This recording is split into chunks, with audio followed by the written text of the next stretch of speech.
Welcome, friends, to Frontline Travel with BRORO. That's me. We're excited to have you join us.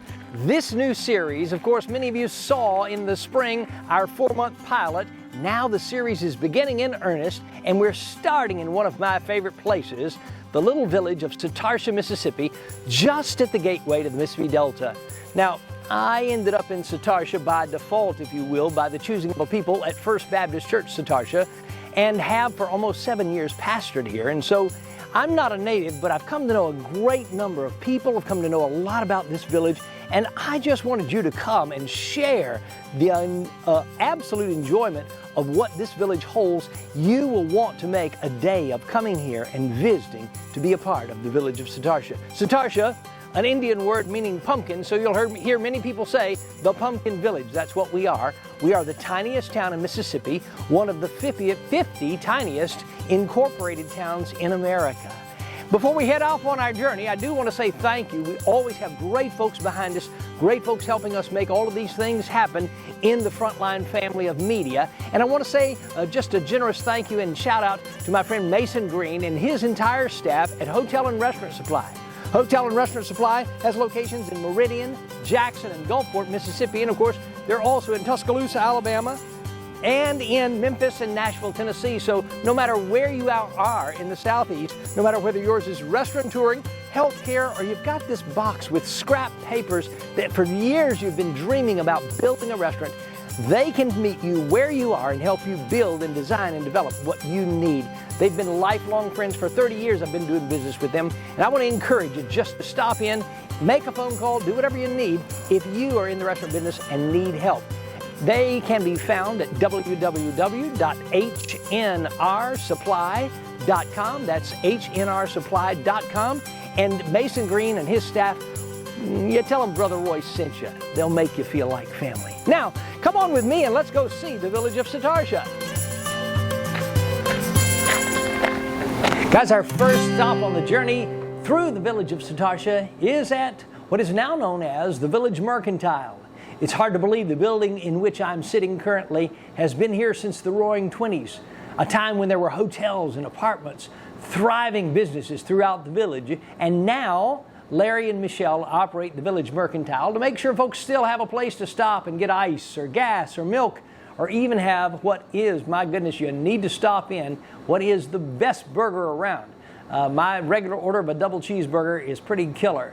Larry and Michelle make sure that everyone has what they need, and it is just a great place to visit. There's so much history in this room. If you come down, take the time, not only look around, but ask lots of questions. They'll be happy to share with you all that they know about what was at one time known as the Satartia Grocery, now the Village Mercantile. A great stop when you come to this area, first for lunch and then for a little history. One of the things you're going to see as you see merchandise, a lot of local merchandise, is a book by a man named Daniel E. Brown. About 2 years ago, Daniel's book, Eli, Pride of the Yazoo River, made a claim, if you will, among children's book circles nationally, and this book has really taken off. And I want to share with you a little bit more about Eli, Pride of the Yazoo. Of course, again, you can pick the book up here at the Village Mercantile, but I want to show you a little bit more about where this story came to life and how much it means to the village of Satartia. So come with me, friends. Let's go check out the home of Eli, the famous catfish of the Yazoo River.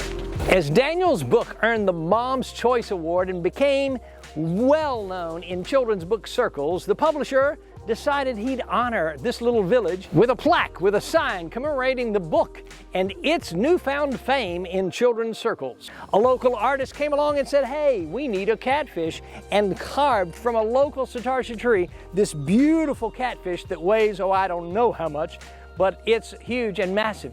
So when you come to Satartia, you'll have to stop in and do a couple of selfies with the catfish, see the sign, but really the important thing is that you come with me and let's go see the river, the bridge, where supposedly Eli lives. As we travel to Eli's home, let's make a couple of stops along the way. As with small towns and small churches, just a few people do a lot of things. When you stop into the Village Mercantile and you meet Michelle, you've also met the mayor of Satartia. Of course, being the size it is, there's City Hall. Not much to it, but it is the place where the business of this city happens, and we're very proud that we are one of the 50 tiniest incorporated towns in America. So let's go to the Satartia Gin Company, where at one time cotton was being ginned, shipped out on trucks and boats literally all across the world. This gin has a long history, but now it serves with great purpose. Let me tell you a little about the Satartia Gin Company. Now guys, again, as I said, back in the day, the Satartia Gin Company was a part of the economics of this very village in huge ways. But now, the Satartia Gin Company is a venue where many events take place, from worship events to concerts. And one I just wanted to share with you because maybe some of you were a part. In the year 2019, what was known as the backwater flood of Yazoo, over 500,000 acres of property were flooded, beginning right here at the river, which is to my left, and we'll see that shortly. In that, we became burdened as a community. Many of the locals became burdened, and we brought together a group of people that spanned probably 6 counties to host an event known as Flood Aid 2019. And may I tell you, in a little village that is the tiniest town in Mississippi, because people came together in community working for a great cause, we raised well over $250,000 to help people who had been impacted by the flood. So the Satartia Gin Company holds many memories for many people, but for me, it holds recent memories in the past 7 years of helping people and providing a venue where everything from weddings to concerts, people can come and build relationship and build community. Now, I'd love to stay under the shade here in the gin, but we still have to go find the home of Eli, the famed catfish. Not only was he famed for living under the bridge, but this bridge, a drawbridge, still holds many more secrets, mysteries, and history that I'd like to share with you. This is the bridge, the infamous and fictitious home of Eli, the catfish, from Daniel's book. But at the same time, there's much reality and much history here. This drawbridge, can you imagine back in the early 1900s, barges lined down the Yazoo River waiting their turn to come be loaded with cotton. And of course, then the drawbridge raises so they can continue on down the river and traffic stops. It was a time in history that many remember. It was before my time, but a time in history when this little village was alive and commerce was huge, and now people come here for the history. Many cyclists come because about 15 miles that way is the great bicycle riding path towards Holly Bluff. In this same path, a great riding path for motorcyclists, and some just come to put the top down and cruise in their cars because the village holds many intriguing stops like this bridge.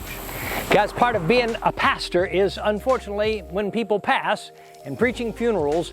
But even though that's kind of a sad thing, I want to show you an amazing thing, part of the history of this great village of Satartia that I want you to see, and that is a house owned by a lady I knew before I preached her funeral, Miss Lundgren. And the Lundgren house was a hospital during the Civil War. Let's go look at it. You'll be amazed that this kind of history still exists in Mississippi.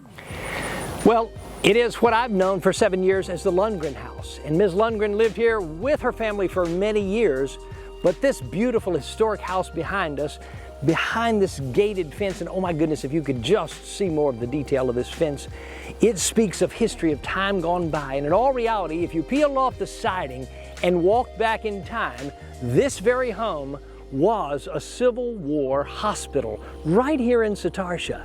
So as you come to the village, you'll find history, you'll find drama, you'll find beautiful structures and things that you never imagined, all in a little village that very few people even know exists.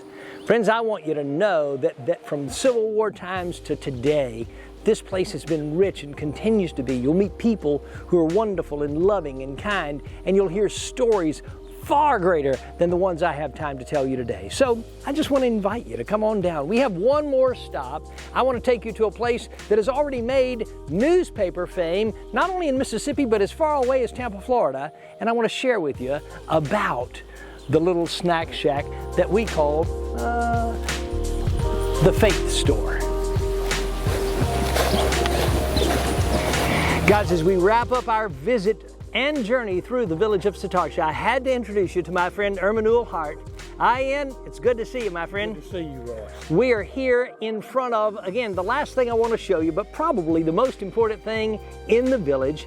We call it the Snack Shack, but it really is a faith-based store. Ian had the idea back during the COVID shutdown and everything going crazy that we needed another store. The Village Mercantile was not yet open, and we needed a place for people. And I want to tell you, yes, right now in 2021, this is a faith-based store. Ian, who mans this store? Jesus Christ that mans this store. Absolutely. Yes, that's right. There's a cash box inside. You make change, you get your own things. By faith, you leave what you will as a donation, but nobody's there to check on you. Nobody's to take money or do anything but restock, which Ian comes and does at night. But Ian, it's been amazing, hasn't it? From the Clarion Ledger to newspapers in Tampa, Florida, the fame of this little store has really taken off in the last 6 months, hasn't it? It has been a witness to me of but when you let Jesus go what he does. Ian, thank you. It is. The Snack Shack just continues to speak. And again, it is a store run by faith. People come and take and give, and no one's there to man. But it is stirring in the hearts of people literally all across the Southeast. And as you come to visit the village of Satartia, after seeing this edition of Frontline Travel with BRORO, make sure that you stop in, and hopefully you'll be able to be here at a time when Ian is sitting out on the front porch, because man, there's a guy who knows the history of this place. Thanks for joining us on Frontline Travel. Again, I'm BRORO. It's a delight to be with you, and we look forward to showing you another great location in America on our next edition. Ian, thanks. Thank you, bro. It's been a blessing to be with you, my friend. Blessing to work with you.